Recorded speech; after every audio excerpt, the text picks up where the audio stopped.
الله أكبر الله أكبر الله أكبر الله أكبر الله أكبر الله أكبر الله أكبر الله أكبر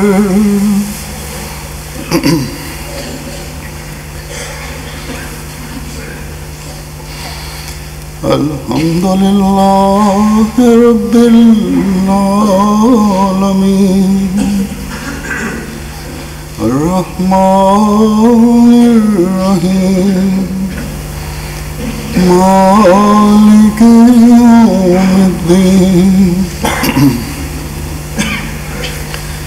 إياك نعبد وإياك نستعين اهدنا الصراط المستقيم صراط الذين أنعمت عليهم غير المغضوب عليهم ولا الضالين.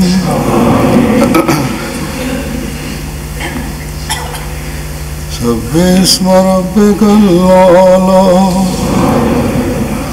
الذي خلق فسوى والذي قدر فهدى والذي أخرج المرعى فجعله غثاء نحوا سنقرئك فلا تنسى إلا ما شاء الله إنه يعلم الجهر وما يخفى ونيسرك لليسرى فذكر إن نفعت ذكرى سيذكر من يخشى ويتجنبها الأشقى الذي يصلى النار الكبرى ثم لا يموت فيها ولا يحيا قد أفلح من تزكى وذكر اسم ربه فصلى بل تؤثرون الحياة الدنيا والآخرة خير وأبقى إن هذا لفي الصحف الأولى صحف إبراهيم وموسى. الله أكبر.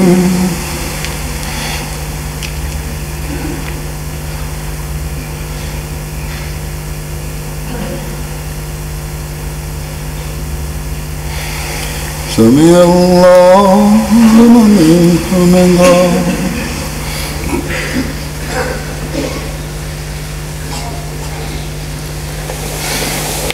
الله أكبر.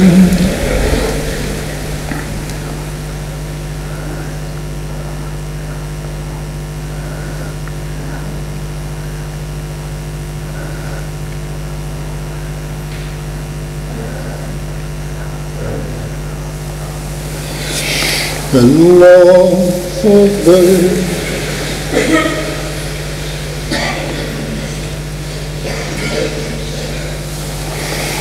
الله أكبر.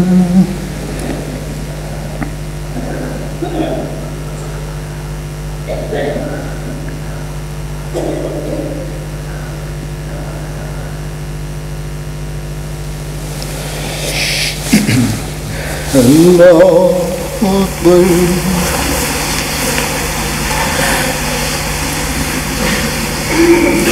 الله أكبر.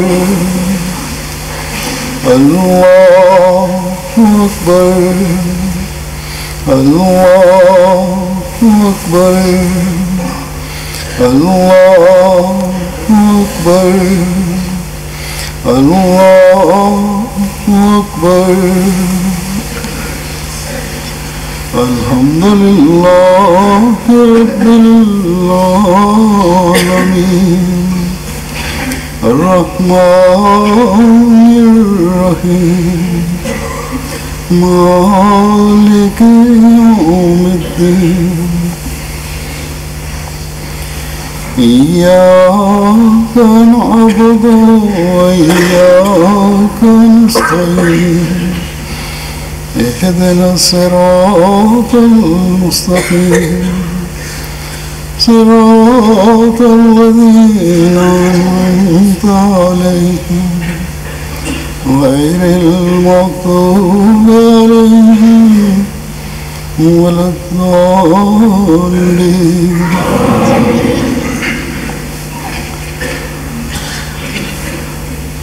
هل أتاك حديث الغاشية وجوه يومئذ خاشعة عاملة ناصبة تصلى نارا حامية تسقى من عين آنية ليس لهم طعام إلا من ضريع لا يسمن ولا يغني من جوع وجوه يومئذ ناعمة لسعيها راضية في جنة عالية لا تسمع فيها لاغية فيها عين جارية فيها سرر مرفوعة وأكواب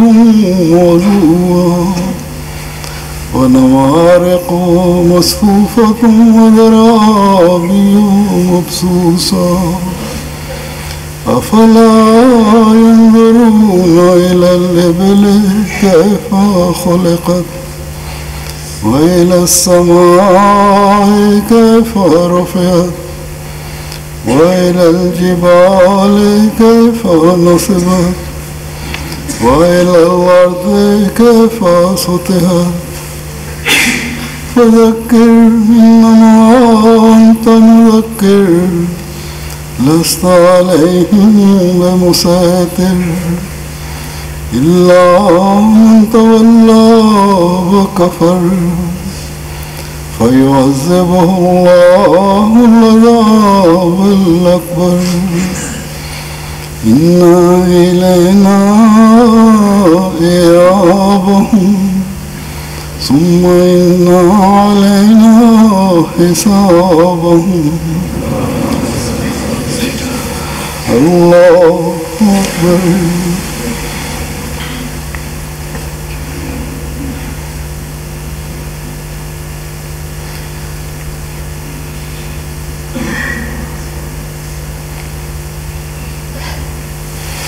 سمع الله لمن حمده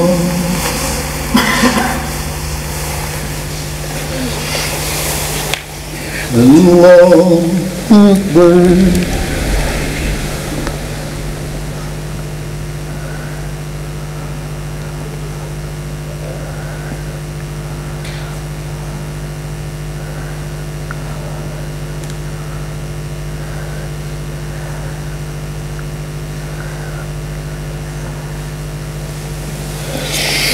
الله أكبر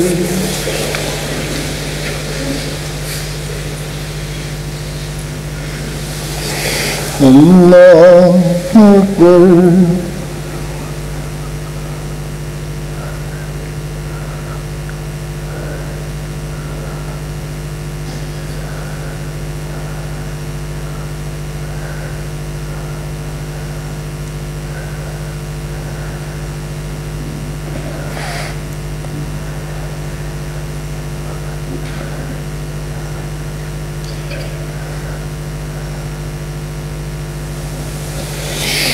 الله أكبر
السلام علیکم ورحمۃ اللہ.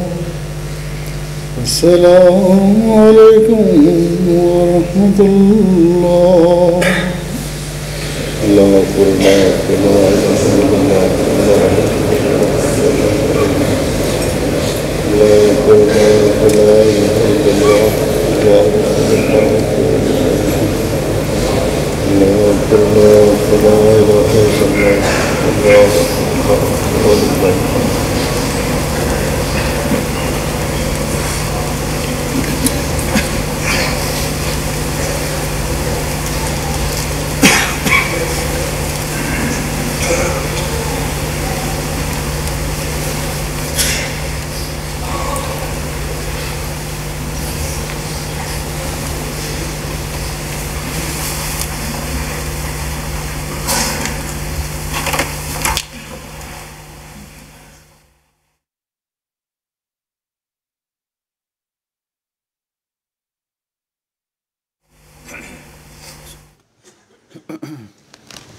السلام علیکم ورحمۃ اللہ.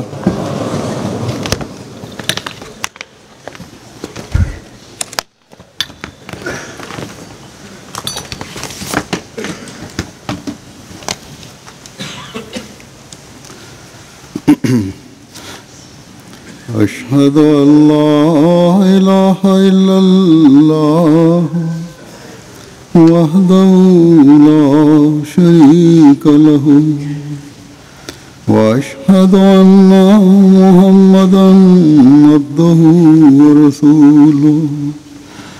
أما بعد فأعوذ بالله من الشيطان الرجيم. بسم الله الرحمن الرحيم. الحمد لله رب العالمين الرحمن الرحيم مالك يوم الدين. إياك نعبد وإياك نستعين. اهدنا الصراط المستقيم صراط الذين أنعمت عليهم غير المغضوب عليهم ولا الضالين.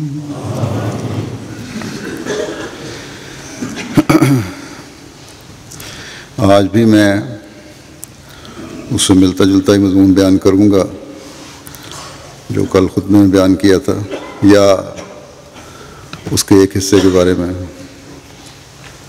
یا اس ایک حصے کے تسلسل کے بارے میں جاری ہوگا. مسلمانوں کی حالت جیسا کہ میں نے کہا تھا اس وقت بھی ایسی تھی کہ ہر ایک چیخ چیخ کر پکار رہا تھا.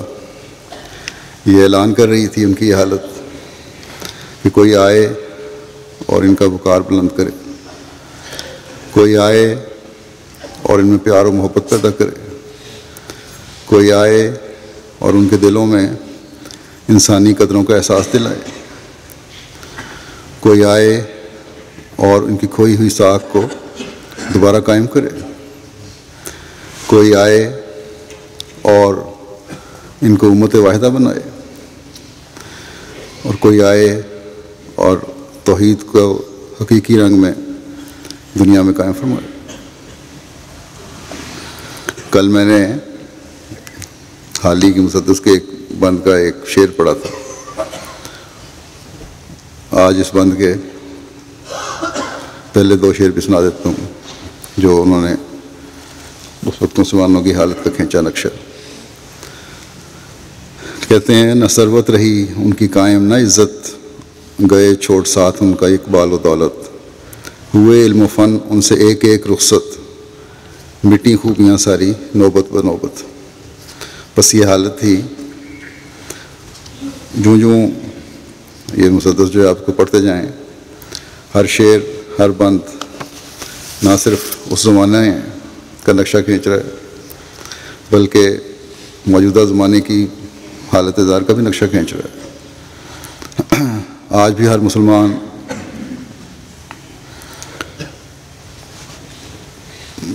چاہے وہ مسلمان لیڈر ہو یا عام مسلمان ہو،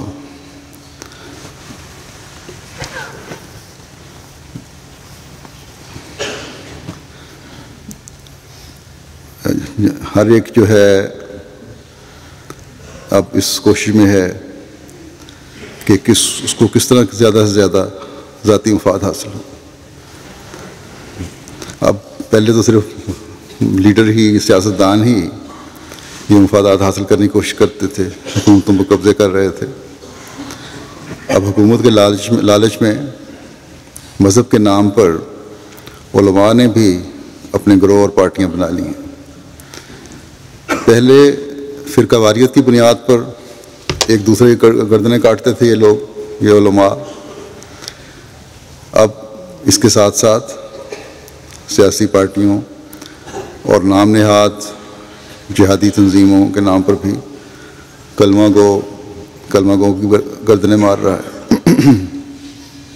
اور ڈھٹائی اتنی ہے کہ مجال ہے جو اپنے غلط رویوں کی اصلاح کے لیے اپنے رویے میں ہلکی سی بھی لچک پیدا کر لیں۔ ان کی اس ناقابل اصلاح حالت کا جو نقشہ حال ہی نے 120-25 سال پہلے کھینچا تھا، آج بھی جیسا کہ میں نے کہا وہی نظر آتا ہے۔ بلکہ فکر اور غور کرنے والی آنکھ دیکھے تو اور زیادہ بھیانک نظر آتا ہے۔ ایک طبقے کو لالچ اور حکومت نے مزید اندھا کر دیا، اور زیادہ اندھے ہو چکے ہیں لوگ۔ حال ہی لکھتے ہیں کہ نہیں تازگی کا کہیں نام جس پر، ہری ٹہنیاں جھڑ گئیں جس کی جل کر۔ بس یہ ہر درد رکھنے والے مسلمان کی آواز آج بھی ہے، اور مایوسی کا اظہار بھی ہے اس میں کہ شاید اب اصلاح کے قابل نہیں رہے ہم لوگ۔ لیکن یہ اس وجہ سے ہے کہ اللہ تعالیٰ کی آواز کو نہیں سن رہے، اور جانتے بوجھتے ہوئے علماء بھی اور لیڈر بھی عوام کی تباہی کا ذریعہ بن رہے ہیں۔ بلکہ خود یہ رونا رونے والے بھی اس چیز سے محروم رہے کہ اللہ تعالیٰ کی آواز کو سن کر آنے والے کے قبول کریں۔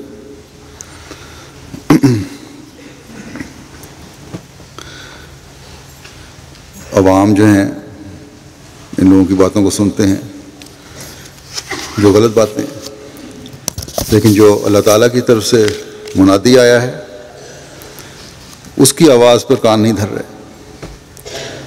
بلکہ صرف یہی نہیں کہ کان نہیں دھر رہے، اس کی مخالفت میں بھی تمام حدیں توڑ رہے ہیں۔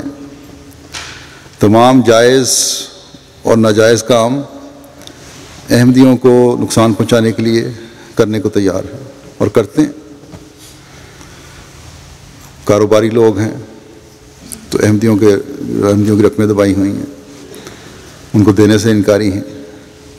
یہ معلوم ہے، علم ہے، اچھی طرح پتہ ہے کہ حرام کھا رہے ہیں، لیکن کہتے ہیں کہ احمدیوں کو لوٹنا اور ان سے حرام کھانا بھی ثواب ہے۔ یہ تعلیم ہے جو ان کے علماء ان کو دے رہے ہیں۔ حال ہی نے شاید ایسی غلط تعلیم دینے والے علماء اور ظلم کرنے والے لیڈروں کے بارے میں یہ بھی کہا تھا کہ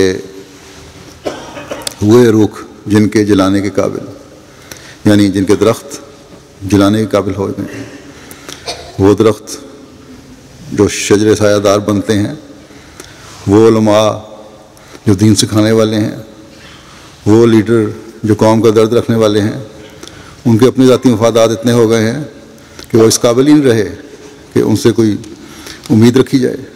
اب تو وہ ایسے درخت بن چکے ہیں جو سوائے جلانے کے اور کوئی کام کے لیے کسی اور کام نہیں آ سکتے، اس لیے کیونکہ یہ لوگ اسلام کی تعلیم سے ہٹ گئے ہیں۔ یہ مسلم امہ میں فتنہ و فساد پیدا کرنے کی جڑ ہے۔ یہ درخت جو ہیں یقیناً جلانے کے قابل ہونے تھے اور ہوئے، کیونکہ اب صرف اس درخت نے دنیا کو فائدہ پہنچانا تھا جو خدا تعالیٰ نے اپنے ہاتھ سے لگایا، اور یہ درخت اس وقت لگنا تھا جب حضرت صلی اللہ علیہ وسلم کی پیشگوئیوں کے مطابق مسلمانوں کی اور ان کے علماء کی یہ حالت ہونی تھی جو ہے، جس کا رونا رو رہے ہیں۔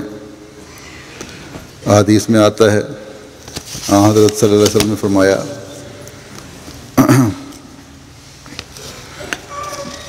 حضرت علی رضی اللہ عنہ سے روایت ہے، فرمایا، اس کا ترجمہ پڑھ دیتا ہوں کہ عنقریب ایسا زمانہ آئے گا کہ نام کے سوا اسلام کا کچھ باقی نہیں رہے گا، الفاظ کے سوا قرآن کا کچھ باقی نہیں رہے گا۔ اس زمانے کے لوگوں کی مسجدیں بظاہر تو آباد نظر آئیں گی لیکن ہدایت سے خالی ہوں گی، ان کے علماء آسمان کے نیچے بسنے والی مخلوق میں سے بدترین مخلوق ہوں گے، ان میں سے ہی فتنے اٹھیں گے اور ان میں ہی لوٹ جائیں گے، یعنی تمام خرابیوں کا یہ لوگ ہی سرچشمہ ہوں گے۔ پھر ایک جگہ فرمایا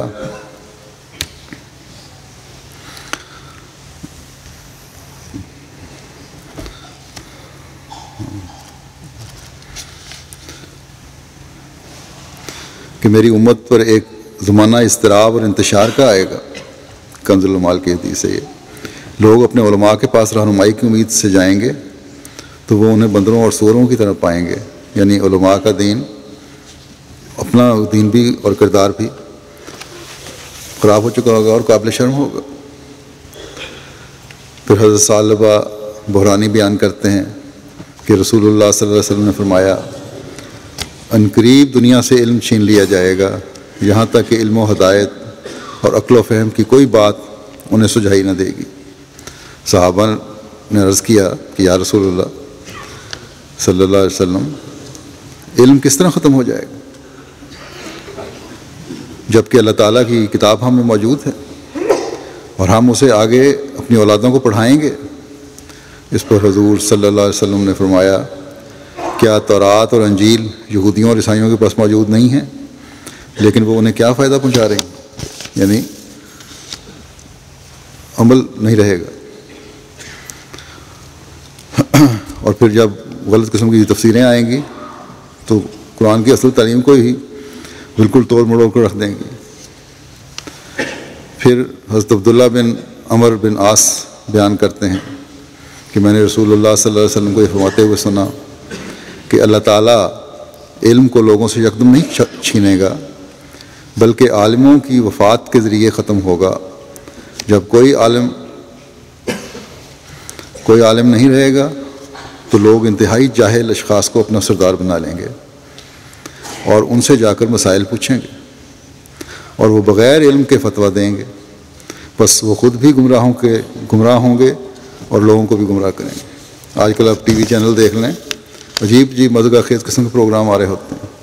استخارے کا ایک چینل ہے، وہیں کھول کے کتاب کھولتے ہیں، اچھا یہ کیا، 2-4 سوال پوچھے اور استخارہ پتہ نہیں کیا کیا کہ نہیں کیا، بہرحال اسی وقت جواب دے دیا کہ تمہارے ساتھ یہ ہوگا اور وہ ہوگا۔ عجیب بنا لیا ہے انہوں نے پیسے کمانے کا ذریعہ۔ پھر حضرت ابو ہریرہ بیان کرتے ہیں کہ حضرت صلی اللہ علیہ وسلم ایک مجلس میں لوگوں سے باتیں کر رہے تھے کہ آپ صلی اللہ علیہ وسلم کے پاس ایک دیہاتی آیا اور پوچھا کہ قیامت کی گھڑی کب آئے گی؟ حضرت صلی اللہ علیہ وسلم اس کی طرف متوجہ نہ ہوئے اور باتوں میں مصروف رہے۔ کچھ لوگوں نے دل میں خیال کیا کہ حضور صلی اللہ علیہ وسلم نے اس دیہاتی کی بات سنی تو ہے مگر پسند نہیں فرمائی، اور کچھ لوگوں نے خیال کیا کہ آپ صلی اللہ علیہ وسلم نے اس کی بات سنی ہی نہیں۔ غرض جب آپ صلی اللہ علیہ وسلم نے اپنی بات ختم کر لی تو دیہاتی کی طرف متوجہ ہوئے اور فرمایا، قیامت کے متعلق سوال کرنے والا کہاں ہے؟ دیہاتی نے عرض کیا، یا رسول اللہ میں حاضر ہوں۔ آپ صلی اللہ علیہ وسلم نے فرمایا، جو آپ سن لو کہ جب امانتیں ضائع کی جائیں گی تو قیامت کی گھڑی یا زوال امت کے وقت کا انتظار کرنا۔ اس نے پوچھا ایمانتیں کس طرح ضائع ہوگی؟ آپ صلی اللہ علیہ وسلم نے فرمایا کہ جب نااہل اور غیر مستحق لوگوں کے سپرد اہم کام کیے جائیں گے، یعنی اقتدار بددیانت اور نااہل لوگوں کے ہاتھ آ جائے گا، اور وہ اپنی بددیانتی اور فرض ناشناسیوں کی وجہ سے قوم کو برباد کر دیں گے۔ اور یہی سب کچھ آج کل ہم دیکھ رہے ہیں۔ کسی ایک مسلمان ملک میں بھی اس سے مختلف صورتحال نہیں ہے۔ بس جب یہ سب کچھ آج کل کے علماء کے متعلق بھی اور سرداروں کے متعلق بھی حضرت صلی اللہ علیہ وسلم نے فرما دیا ہے اور یہ سچ ثابت ہو رہا ہے، تو پھر کس طرح ہو سکتا ہے کہ ان لوگوں سے علم ملے، ان سے قرآن کی تفسیر ملے، ان سے توحید کی طرف رہنمائی ملے، لیکن مسلمان دوسری امتوں کی طرح نہیں ہیں، جن کو رہنمائی کی کوئی امید نہیں، جن کو لیے اب صرف مایوسی ہے، جن کے دین میں بگاڑ پیدا ہو تو پھر اسے سنبھالنے والا کوئی نہیں، جن کے لیے دین کی اصلیت اور بنیادی تعلیم کو کھو بیٹھنا مقدر ہے۔ نہیں، مسلمان تو وہ خیر امت ہیں جن کی یہ سب حالت ہونے کے باوجود، جس کا نقشہ حضرت صلی اللہ علیہ وسلم نے کھینچا ہے اور جو میں نے احادیث کے حوالے سے بیان کیا ہے، آپ صلی اللہ علیہ وسلم نے یہ امید بھی دلائی ہے، بلکہ یقین دہانی کروائی ہے کہ خدا تعالیٰ امت اور کل انسانیت کی اصلاح کے لیے آخرین میں بھی ایک شخص مبعوث کرے گا جو ایمان کو سریا سے واپس لائے گا، جو اسلام کی کھوئی ہوئی ساکھ کو دوبارہ مضبوط جڑوں پر قائم کرے گا، جو پھر تمام مسلمانوں اور نیک فطرت لوگوں کو ایک ہاتھ پر جمع کر کے حضرت صلی اللہ علیہ وسلم کے جھنڈے تلے لے کر آئے گا اور ان کو امت واحدہ بنائے گا۔ وہ آپ صلی اللہ علیہ وسلم کا عاشق صادق ہوگا۔ بس حضرت صلی اللہ علیہ وسلم کے اس پیغام پر کان دھرنے کی ضرورت ہے، اس پر توجہ دینے کی ضرورت ہے کہ ایمان کو سریا سے لانے والے کا ساتھ دیں۔ جب یہ تسلیم ہے کہ حضرت صلی اللہ علیہ وسلم کی پیشگوئی کے مطابق دین کے علمبرداروں کی، نام نہاد علمبرداروں کی یہ حالت ہے، تو پھر جو اس کا علاج آپ نے پیش فرمایا ہے اس کی طرف بھی توجہ دینے کی ضرورت ہے، ورنہ بے شک سر ٹکراتے پھریں۔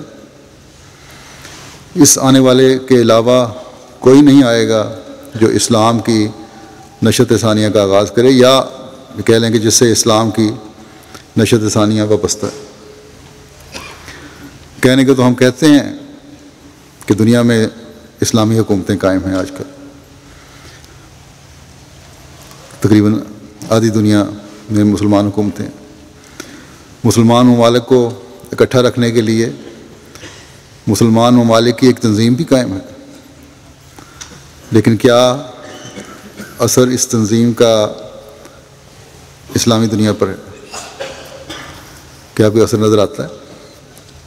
ہونا تو یہ چاہیے تھا کہ غیر مسلم دنیا پر اس تنظیم کی شوکت واضح ہوتی، لیکن ہو کیا رہا ہے کہ اپنے ہی ملک میں، یعنی اسلامی ملکوں میں،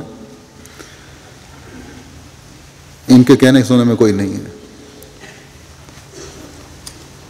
اسلامی ممالک نے ایک تنظیم تو بنا لی اپنی پالیسیاں بنانے کے لیے، اپنا ایک یکجہتی قائم کرنے کے لیے، اپنی اکائی کا اظہار کرنے کے لیے، لیکن ہر ایک کا قبلہ مختلف ہے جو اس کے ممبر ہیں۔ پھر دیکھیں دہشت گرد تنظیمیں جتنی ہیں، اور یہ سب سے زیادہ اسلامی ملکوں میں ہیں۔ قتل و غارت کی انتہائی حدوں کو چھونے کے واقعات سب سے زیادہ اسلامی ملکوں میں ہو رہے ہیں۔ اپنی طاقت کا لوہا منوانے کے لیے اور اپنی کرسی بچانے کے لیے سب سے زیادہ ظلم عوام الناس پر اسلامی ملکوں میں ہو رہے ہیں، ان کی جائیدادیں لوٹی جا رہی ہیں، ان کو حقوق سے محروم کیا جا رہا ہے، ان کی جانوں کو جانوروں سے بھی بدتر سمجھ کر قتل و غارت گری کی جا رہی ہے۔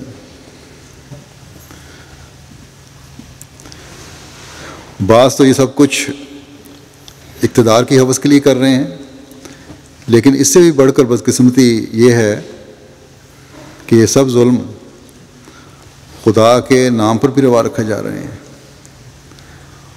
شریعت کے نام پر خون بہائے جا رہے ہیں، رسول کے نام پر، ہاں اس رسول کے نام پر جس کو اللہ تعالیٰ نے رحمت للعالمین فرمایا ہے، ان ظلموں کی داستانیں رقم کی جا رہی ہیں۔ آج بڑی عید ہے، قربانی کی عید ہے، جس میں یہ سبق مسلمانوں کو پڑھایا جاتا ہے کہ حضرت ابراہیم علیہ السلام نے اللہ تعالیٰ کے حکم سے حضرت اسماعیل علیہ السلام کو قربان کرنے کے بجائے، ان کی گردن پر چھری پھیرنے کے بجائے، ہمیشہ سے قائم جو اس زمانے میں رسم تھی اس کو ختم کر دیا کہ انسانی جانوں کو قربان کیا جائے۔ اب انسان کی جگہ جانور ذبح ہوں گے، لیکن ان اسلامی ملکوں میں انسانی جان کو تو جانوروں سے بھی زیادہ ارزاں سمجھا جاتا ہے۔ معصوم جانوں، بچوں، عورتوں کے خودکش حملوں کے ذریعے چیتھڑے اڑائے جاتے ہیں، ان کا پتہ ہی نہیں لگتا، پہچان ہی نہیں رہتی کہ کون کہاں جسم کا کون سا حصہ کہاں گیا ہے۔ گھر سے ایک بچہ نکلتا ہے، ماں باپ کو نہیں پتہ کہ شام کو واپس بھی آئے گا نہیں، اور اگر آئے گا تو اس کی لاش بھی پہچانی جائے گی کہ نہیں۔ عید والے دن یہ ظالمانہ کام کیے جا رہے ہیں۔ کل افغانستان میں بھی اسی طرح عید پہ ہی دھماکہ ہوا اور کئی درجن آدمی مار دیے۔ شام میں آج کل حالات خراب ہیں، سیریا میں، تو نہ حکومت انصاف سے کام لے رہی ہے، نہ ہی حکومت مخالف ٹولہ، یا کہا جاتا ہے کہ اس میں ان میں کچھ دہشت گرد بھی شامل ہو گئے ہیں، یہ تنظیمیں شامل ہو گئیں۔ کوئی بھی عقل اور انصاف سے کام نہیں لے رہا ہے۔ عقل تو دور کی بات ہے، اپنے عملوں میں اور معصوموں کی جانیں لینے میں یہ جانوروں سے بھی بدتر ہو چکے ہیں۔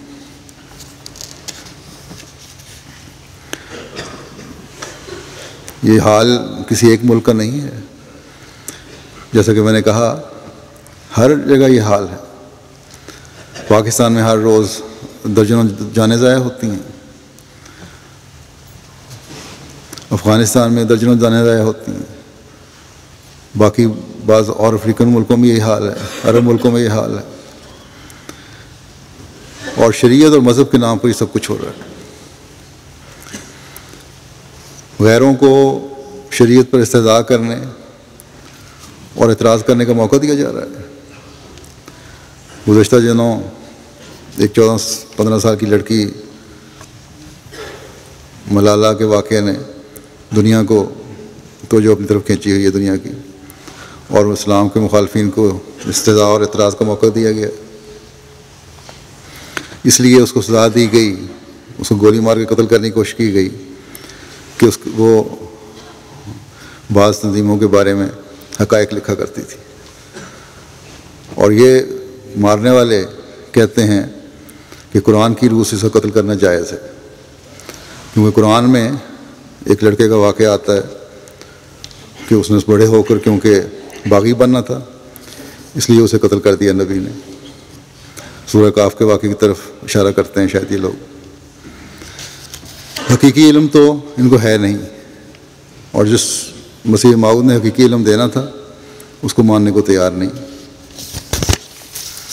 یہ بس ظاہری چیز دے کے تو اس پہ پیچھے چل پڑتے ہیں۔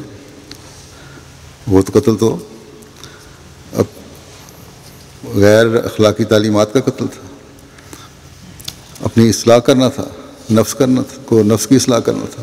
بہرحال اس وقت اس کی تفصیل میں نہیں میں جا رہا، لیکن یہ بتا رہا ہوں کہ یہ ان کے عمل ہیں جو صرف ظلموں کی انتہا ہے اور غیروں کو موقع دے رہے ہیں، کیونکہ جو اسلام مخالف ہیں وہ اس سے فائدہ اٹھاتے ہیں، اور یہ بھی سوچا سمجھا فائدہ ہی ہے۔ وہاں تو پاکستان میں یا مختلف جگہوں پر روزانہ کئی ملالہ زخمی ہو رہی ہیں، کئی ملالہ ایسی ہیں جن کے بہنیں اور بھائی اور باپ اور ماں قتل کیے جا رہے ہیں، کسی کو نہ علاج کے لیے باہر بھجوایا گیا، نہ اس پہ اتنا شور مچایا گیا۔ تو یہ بھی ایک سوچی سمجھی اسکیم ہو سکتی ہے، لیکن اس کی بنیاد مسلمانوں نے خود مہیا کی ہے۔ پھر ملکوں کے اندر ہی نہیں، مسلمان ملکوں کے وقار باہر بھی گر چکے ہیں۔ آپس میں اتحاد و تعاون نہ ہونے کی وجہ سے کوئی حیثیت نہیں رہی۔ جیسا کہ میں نے کہا کہ اسلامی ملکوں کی تنظیم بے شک بنی ہوئی ہے، لیکن بیکار، ضرورت کے وقت یہ غیروں کی طرف دیکھتے ہیں۔ اب ترکی اور شام کے آپس کی چپکلش ہے یا ابتدائی جنگ کی صورت ہے، دونوں طرف سے وقتاً فوقتاً حملے ہو رہے ہیں، یہاں بھی معصوم شہری ہی قربان ہو رہے ہیں۔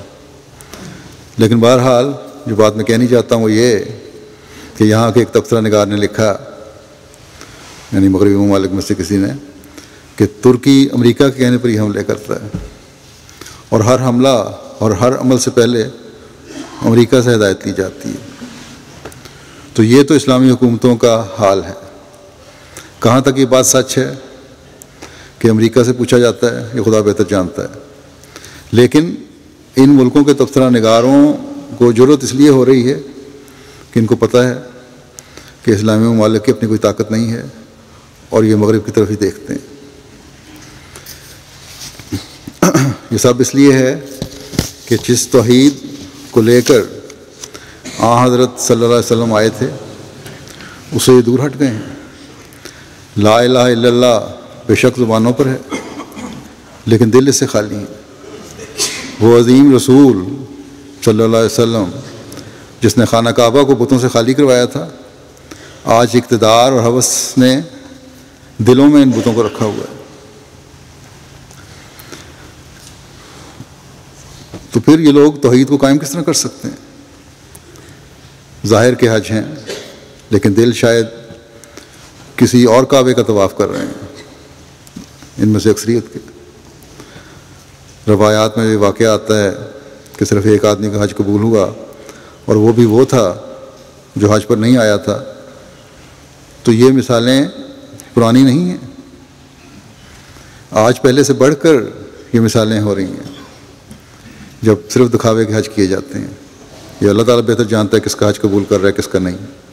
احمدیوں کو روکا جاتا ہے حج سے، تو اللہ تعالیٰ بہتر جانتا ہے کہ جن احمدیوں کے دلوں میں تڑپ ہے حج کرنے کی اور نہیں جا سکتے، ان کے حج قبول ہو رہے ہیں یا اس اکثریت کے جو ظلم کر کے پھر حج کرنے چلی جاتی ہے۔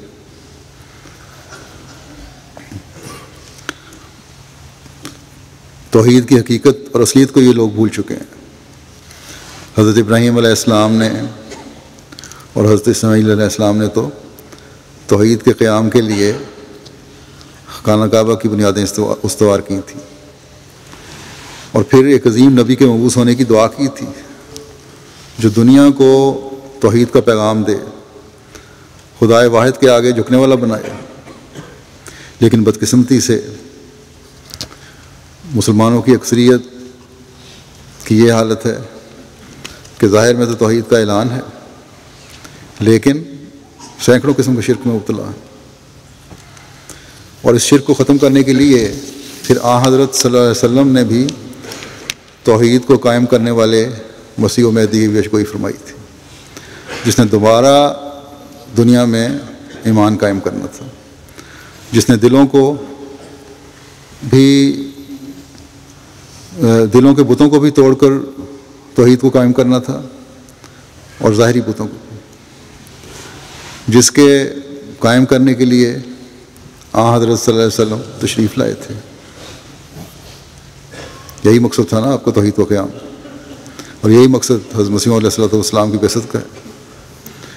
حضرت ابراہیم علیہ السلام نے اگر توحید کے قیام اور خانہ کعبہ کے مقام کے مقاصد کو پورا کرنے کے لیے اور یہاں سے امن اور سلامتی پھیلانے کے لیے اپنی نسل میں سے ایک عظیم نبی کے مبعوث ہونے کی دعا کی تھی، جو اللہ تعالیٰ کے ہاں قبولیت کا درجہ پا گئی، اور اس عظیم نبی نے بتوں کے آگے جھکنے والوں کو ایک خدا کے آگے جھکنے والا بنا دیا، نسل در نسل دشمنیاں رکھنے والوں کو امن اور سلامتی کا سفیر بنا دیا۔ تو اس عظیم نبی نے بھی اپنے عظیم مقاصد کو تا قیامت جاری رکھنے کے لیے ایک غلام صادق کی دعا کی تھی، جس کو آن حضرت صلی اللہ علیہ وسلم نے بڑے پیار سے ہمارا مہدی کہہ کر مخاطب کیا۔ بس وہ غلام صادق آیا، اللہ تعالیٰ نے اسے بھیجا کہ اسلام کی کھوئی ہوئی ساکھ کو دوبارہ قائم کرو۔ جس دین کو آپ کے زمانے میں اسلام کا درد رکھنے والے کھنڈر سے تشبیہ دے رہے تھے، اسے آپ نے نئے سرے سے اصل بنیادوں پر استوار کیا۔ آپ کو خدا تعالیٰ نے الہاماً فرمایا کہ اے ابراہیم، تجھ پر سلام، ہم نے تجھے خالص دوستی کے ساتھ چن لیا، خدا تیرے سب کام درست کر دے گا اور تیری ساری مرادیں تجھے دے گا، تو مجھ سے ایسا ہی ہے جیسا میری توحید اور تفرید۔ بس اس زمانے میں آن حضرت صلی اللہ علیہ وسلم کے اس غلام صادق نے ہی وہ درجہ پایا جو توحید کے قیام کے لیے وہی مقام پا گیا جو خانہ کعبہ کی تعمیر کی وجہ سے ابراہیم نے پایا تھا۔ آپ کا توحید کے قیام کے لیے درد اور آپ کی توحید کے قیام کے لیے کام اللہ تعالیٰ کے ہاں اتنے مقبول ہوئے کہ اللہ تعالیٰ نے آپ کو ابراہیم کہہ کر مخاطب کرتے ہوئے آپ پر سلام بھیجا۔ پھر ایک اور الہام میں فرمایا کہ غرست لکا بیدی رحمتی و قدرتی و انک الیوم لدینا مکین امین، میں نے اپنے ہاتھ سے اپنی رحمت اور قدرت کا درخت تیرے لیے لگایا اور تو آج ہمارے لیے صاحب مرتبہ اور امین ہے۔ پھر یہ بھی فرمایا کہ دوحہ تھا اسماعیل، کہ اسماعیل کا درخت لغت میں دوحہ کے معنی مختلف معنی ہیں۔ ایک یہ بھی لکھا ہے کہ دوحہ ایسے درخت کو کہتے ہیں جو بہت بڑا اور پھیلا ہوا ہو اور پھیلنے والا ہو۔ بس یہ درخت جو اللہ تعالیٰ نے لگایا ہے یہ پھیلنے پھلنے کے لیے اور پھولنے کے لیے ہے، اس لیے کہ دنیا کو پتہ چلے کہ جو درخت ابراہیم علیہ السلام اور اسماعیل علیہ السلام کی دعاؤں سے لگا تھا، جس نے تمام دنیا کو اپنے سائے کے نیچے لے کر امن اور سلامتی مہیا کرنی تھی اور کی، یعنی وہ عظیم رسول مبعوث ہوا، وہ ختم نہیں ہو گیا۔ اس کی لکڑی علماء کی شکل میں، جیسا کہ حالی نے کہا، سوکھی شاخیں بن کر جلانے کے قابل نہیں رہ گئیں، بلکہ یہ درخت اس عاشق صادق کے ذریعے سے پھر ہرا بھرا درخت بن چکا ہے۔ یا یوں کہہ لیں کہ اللہ تعالیٰ نے اپنے وعدوں کے موافق اس درخت کی جڑوں میں سے ہی ایک ایسا درخت نکال دیا ہے جو اپنی اصل کے مطابق ہی امن و سلامتی کا سایہ دینے والا درخت ہے، جو توحید کے پھلوں سے دنیا کو آشنا کرنے والا ہے۔ اب چاہے مولوی جتنا شور مچا لیں، جتنا چاہیں احمد کو محبت سے جدا کرنے کی کوشش کریں، سوائے اس درخت کے کسی اور جگہ سے وہ فیض نہیں اٹھا سکتے جو آن حضرت صلی اللہ علیہ وسلم کی دونوں صفات یعنی محمدی اور احمدی کی حامل ہے۔ مخالفین نے 125 سال کی کوششوں میں 125 سال سے گزشتہ کوشش کر رہے ہیں، کیا پایا سوائے شور شرابے اور اپنی بدنامی کے، جبکہ آن حضرت صلی اللہ علیہ وسلم کے غلام صادق کے ذریعے سے جو درخت خدا تعالیٰ نے اپنے ہاتھ سے لگایا تھا، اس کی شاخیں دنیا کے کونے کونے میں پھیل رہی ہیں. مخالفت کی آندیاں جو چلتی ہیں تو اس درخت کے پتے تو ہلا دیتی ہیں ذرا سے، لیکن نقصان نہیں پہنچا سکتی. بس کیا اب بھی ان علماء اور ان کے پیچھے چلنے والوں کی آنکھیں نہیں کھلیں گی؟ حضرت مسیح موعود علیہ الصلوۃ والسلام فرماتے ہیں کہ اللہ تعالیٰ نے ہر میدان میں ہمیں کامیاب کیا اور دشمن ذلیل ہوئے، کفر کے فتوے لگائے، قتل کا مقدمہ کیا، غرضے کہ انہوں نے کوئی دقیقہ ہماری بربادی کا اٹھا نہ رکھا. مگر کیا خدا تعالیٰ سے کوئی جنگ کر سکتا ہے؟ ہماری ترقی کے خود مخالف ہی باعث اور محرک ہیں. بہت لوگوں نے انہی کے رسائل سے اطلاع پا کر ہماری بیعت کی ہے، اور یہ آج بھی اسی طرح ہو رہا ہے. کئی عرب جو احمدی ہو رہے ہیں وہ خط لکھتے ہیں کہ ہم مخالفت کی ویب سائٹ اور ٹی وی چینل دیکھ کے اور مولویوں سے گفتگو کر کے ہماری توجہ پیدا ہوئی کہ ہم احمدیت کے بارے میں معلومات لیں، اور پھر اس کو سچا سمجھ کے پھر انہوں نے قبول بھی کیا. پھر آپ فرماتے ہیں اگر واعظ وغیرہ ہماری طرف سے ہوتے تو ہمیں ان کا بھی مشکور ہونا پڑتا، اور یہ بھی ایک شعبہ شرک کا ہو جاتا، مگر اللہ تعالیٰ نے ہمیں اس سے بچایا. ایک آبپاشی اور تحفہ ریزی تو کسان کرتا ہے اور ایک خدا خود کرتا ہے. ہم اور ہماری جماعت خدا تعالیٰ کی تحفہ ریزی اور آبپاشی سے ہیں. خدا کے لگائے ہوئے پودے کو کون اکھاڑ سکتا ہے؟ پھر آپ نے فرمایا ایک جگہ کہ میرے پر ایسی رات کوئی کم گزرتی ہے جس میں مجھے یہ تسلی نہیں دی جاتی کہ میں تیرے ساتھ ہوں اور میری آسمانی فوجیں تیرے ساتھ ہیں. اگرچہ جو لوگ دل کے پاک ہیں مرنے کے بعد خدا کو دیکھیں گے، لیکن مجھے اس کے منہ کی قسم ہے کہ میں اب بھی اس کو دیکھ رہا ہوں. دنیا مجھ کو نہیں پہچانتی، لیکن وہ مجھے جانتا ہے جس نے مجھے بھیجا ہے. یہ ان لوگوں کی غلطی ہے اور سراسر بدقسمتی ہے کہ میری تباہی چاہتے ہیں. میں وہ درخت ہوں جس کو مالک حقیقی نے اپنے ہاتھ سے لگایا ہے. جو شخص مجھے کاٹنا چاہتا ہے اس کا نتیجہ بجز اس کے کچھ نہیں کہ وہ قارون اور یہودا اسکریوتی اور ابو جہل کے نصیب سے کچھ حصہ لینا چاہتا ہے. میں ہر روز اس بات کے لیے چشمے پر آب ہوں کہ کوئی میدان میں نکلے اور منہاج نبوت پر مجھ سے فیصلہ کرنا چاہے، پھر دیکھے کہ خدا کس کے ساتھ ہے. بس اس میں تو کوئی شک نہیں کہ اللہ تعالیٰ کے لگائے ہوئے درخت کو کوئی نقصان نہیں پہنچا سکتا، کیونکہ آن حضرت صلی اللہ علیہ وسلم سے کیے گئے اللہ تعالیٰ کے وعدے کے مطابق اس عشق کے صادق کے ذریعے سے خدا تعالیٰ کی توحید اور اسلام کی حقیقی تعلیم کی اشاعت اور اس کا قیام ہونا تھا. لیکن ہر قربانی کی عید بھی ہمیں اس طرح متوجہ کرنے والی ہونی چاہیے کہ ہم نے بھی اپنی جان، مال، وقت اور عزت کو اس درخت کے سینچنے کے لیے ہر وقت نہ صرف تیار رہنا ہے، بلکہ جس وقت جس چیز کی ضرورت ہو وہ پیش کر دیں گے. اللہ تعالیٰ ہمیں اس کی توفیق عطا فرمائے. یہاں اس بات کی طرف بھی توجہ دلانی چاہتا ہوں کہ جماعت کے لیے قربانی کے ساتھ ساتھ ایک تو ہر فرد جماعت کے لیے منحصر جماعت مجموعی طور پر قربانی کر رہا ہے، ایک دوسرے کے لیے بھی قربانی کا اظہار ہونا چاہیے. ہر شخص کو ہر دوسرے شخص کے لیے بھی قربانی کی طرف توجہ دینی چاہیے. اگر یہ روح ہماری جماعت میں ترقی کرے گی تو جماعت کے بہت سے اندرونی مسائل بھی خود بخود ختم ہو جائیں گے. بعض لوگ کہتے ہیں کہ ہمارا حق تھا اس لیے ہم نے لینا ہے. دوسرا فریق جو ہے وہ کہتا ہے کہ ہمارا حق تھا، وہ ثابت کرنے کی کوشش کرتا ہے، اس کو لینا ہے. دونوں اسی بات پر لڑتے رہتے ہیں، اور جو تعمیر کے لیے وقت ہے وہ ضائع ہو جاتا ہے، جو ترقی کے لیے وقت دینا ہے وہ ضائع ہو جاتا ہے. اگر دونوں ضد پر اتر آئیں تو کبھی کوئی فیصلہ نہیں ہو سکتا. بس اگر خدا تعالیٰ کی ذات پر یقین ہے کہ وہ ہر قسم کے نقصان پورا کرتا ہے، اور اس بات کی کوشش کا حصہ بننا ہے کہ ہم نے امن اور سلامتی کے پھیلانے والا بننا ہے، تو اگر اپنے حق چھوڑنے بھی پڑیں تو چھوڑ دینے چاہیے.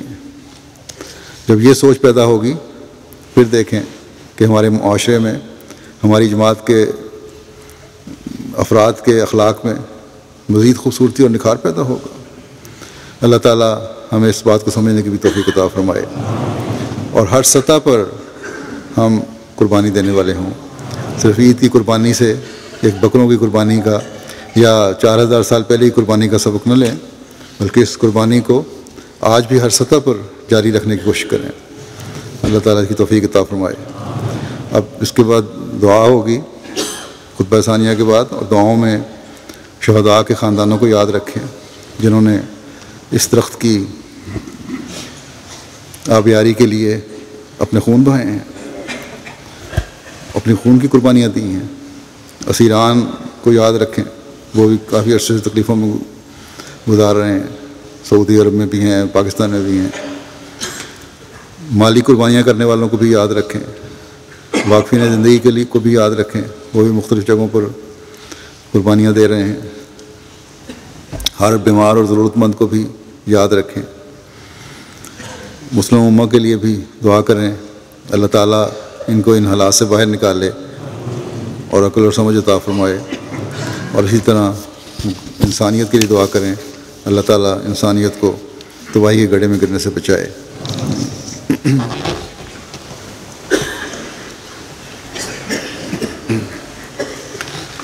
الحمد للہ نحمده ونستعینه ونستغفره ونؤمن به ونتوکل علیہ ونعوذ باللہ من شرور انفسنا ومن سیئات اعمالنا من يهده الله فلا مضل له ومن يضلل فلا هادي له ونشهد أن لا إله إلا الله ونشهد أن محمدا عبده ورسوله عباد الله رحمكم الله إن الله يأمر بالعدل والإحسان وإيتاء ذي القربى وينهى عن الفحشاء والمنكر والبغي يعظكم لعلكم تذكرون اذكروا الله يذكركم وادعوه يستجب لكم ولذكر الله أكبر۔ دعا کر لیں۔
آمین۔ آپ سب کو بھی اور دنیا میں تمام احمدیوں کو مبارک ہو، عید مبارک۔ السلام علیکم۔ السلام علیکم۔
پاکستان والا پتہ کرنا ہے کہ